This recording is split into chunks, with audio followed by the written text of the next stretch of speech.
Unjuk rasa tolak kenaikan harga BBM, Omnibus Law, dan revisi Konun Aceh Nomor 7 Tahun 2014.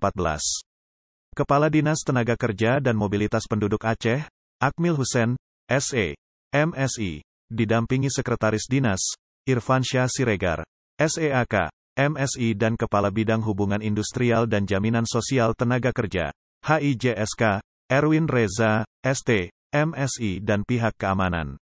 Pengamanan ketat dari Satuan Polisi Pamong Praja dan Kepolisian Daerah Aceh menerima aspirasi dari Federasi Serikat Pekerja Metal Indonesia, FSMI, Aceh dan Aliansi Buruh Aceh.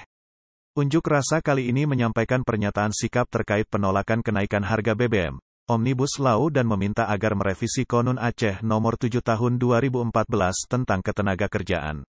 Aksi tersebut berlangsung damai di halaman kantor Gubernur Aceh, Banda Aceh, Selasa, tanggal 20 September tahun 2022.